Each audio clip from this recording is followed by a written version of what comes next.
Le désert, plein de sable, rempli de soleil, gorgé d'animaux ennuyés. On ne penserait pas que les animaux avaient des vies sociales aussi riches comme celles des humains, mais ils l'ont. Voilà un gecko dans le désert, en rue chez lui, une serpent capable de disparaître complètement dans le sable, et des éléphants qui font trembler la terre avec ses puissants pieds. Ils marchent de va-et-vient toute la journée, bavardant. Notre histoire commence avec une horde de chameaux marchant sur la neige déplacée du désert.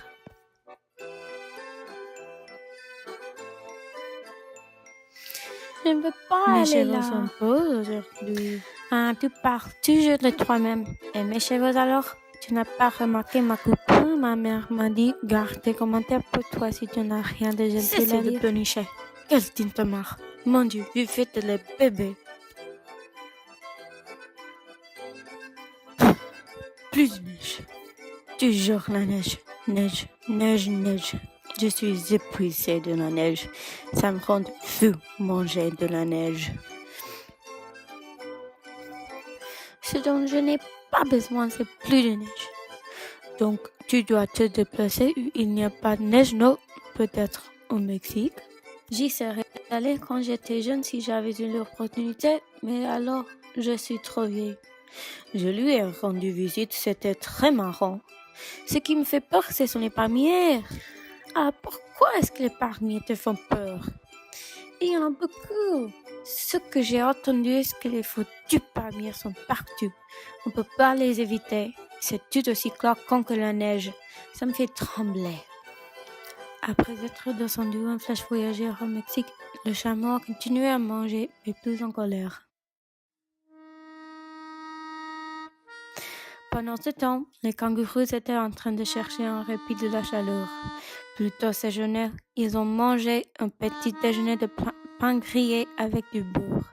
Maintenant, ils sautent à travers le paysage et cherchent des arbres sur lesquels ils peuvent se détendre. Il fait tellement chaud qu'on peut voir la chaleur alors qu'elle se soulève du sol. Les recherches continuent jusqu'à ce que les kangourous tombent sur un arbre ombragé, puis ils s'arrêtent et se couchent. Oui, quel arbre parfait! Joue au chat perché. Alors, qu'est-ce que tu fais? Ah bon, regarde, il se lèche encore. Il a dû se couvrir du beurre, comme d'habitude. C'était la chose dont je t'ai parlé.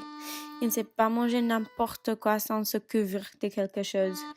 Va savoir pourquoi. Et alors, il est tout mouillé. N'importe quoi, je n'ai pas de pouce opposable. Tu ne te sens pas concerné que mes sentiments soient blessés. Il est tellement dramatique, non? Tant pis pour lui. Regarde, bébé, il faut que tu le prennes en tant qu'avertissement. Il chiale toujours. Il n'a pas ni une once de dignité dans son corps. Je l'exècre.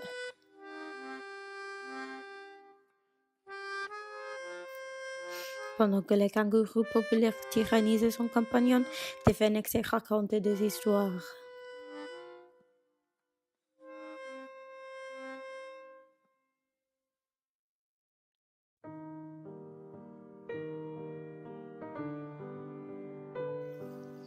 La nuit dernière, je cherchais de la nourriture quand, tout à coup, j'ai vu une grande ombre dans la claire de lune. Légèrement, je me suis retournée. L'ombre enflait et j'ai entendu le tintement. Mais l'ombre m'a passé. Après être restée là longtemps, je suis sortie de ma cachette et je suis revenue chez moi. Quelle histoire! Plein de rebondissements. Mais on doit connaître la légende du Petit Prince, non? Je ne peux pas croire que personne n'existe plus qui ne connaît pas la légende du Petit Prince. C'est un best-seller. Voilà ce dont il s'agit. Il y a un petit prince qui habite un petit astéroïde qui s'appelle B612. Un jour, il visite le Sahara et rencontre un vieux piot qui a eu un accident d'avion. Ils deviennent amis et se racontent des histoires. Donc, quand on voit des ombres, ce sont juste les petits princes et le vieux pilote. Cette histoire me rend toujours nostalgique.